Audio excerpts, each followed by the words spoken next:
जी good morning. और पूरा जो वीकेंड रहा है वो इंडिगो के डेवलपमेंट से भरा रहा है। जो लेटेस्ट है वो ये है कि 24 घंटे का समय और दिया गया है इंडिगो के सीईओ और सीओ को जो शो कॉज नोटिस दिया गया था उसका जवाब देने के लिए। लेकिन साथ ही डीजीसीए ने ये भी कहा है कि ये एक वन टाइम एक्सटेंशन है, कोई फर्दर एक्सटेंशन नहीं मिलेगा। और अगर इस बार इंडिगो फेल होती है जवाब देने में तो वन साइडेड एक्शन लिया जा सकता है। इससे पहले कल 6 बजे की डेडलाइन थी, लगभग 5 बजे के लगभग इंडिगो की तरफ से एक रिक्वेस्ट की गई कि हमें और समय चाहिए क्योंकि जो स्केल ऑफ डिस्ट्रप्शन है वो बहुत बड़ा है, जो हमारा नेटवर्क है वो बहुत बड़ा है, तो हमें एडिक्वेट टाइम चाहिए। जिसके बाद डीजीसीए ने उन्हें 24 घंटे की मोहलत और दी है। इसी बीच अगर वीकेंड की बात करें तो पीएमओ ने तलब किया था इंडिगो के अधिकारियों को, जिसके बाद इंडिगो की तरफ से कहा गया कि उन्हें मतलब 10 दिन का समय चाहिए पूरी चीज़ों को ठीक करने में।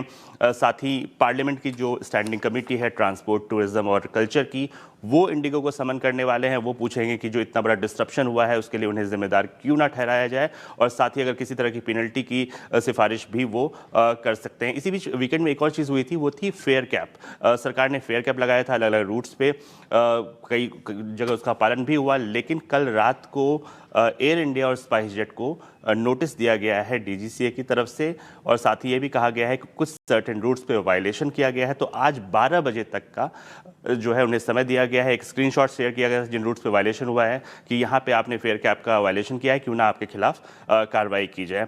साथ ही अगर इंडिगो की बात करें, उनकी तरफ से कहा गया है कि उन्होंने एक क्राइसिस मैनेजमेंट ग्रुप बनाया है जिसमें कि सीईओ खुद हैं, पीटर एल्बर्ट, साथ ही अमिताभ कांत हैं, बाकी लोग भी शामिल हैं जो कि इस पे नज़र रखे हुए हैं। उनका कहना है कि 1600 कल जो है फ्लाइट्स उन्होंने ऑपरेट की है। इस संख्या को बढ़ने की उम्मीद है। उनका जो ऑन टाइम परफॉर्मेंस 3.8 पहुंच गया था वो अब बढ़ के लगभग 70% प्लस पहुंच चुका है। 610 करोड़ के लगभग उन्होंने रिफंड दिए हैं।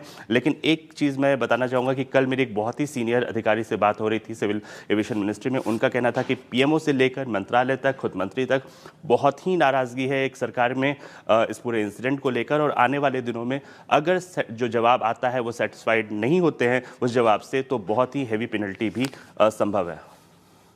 बिल्कुल।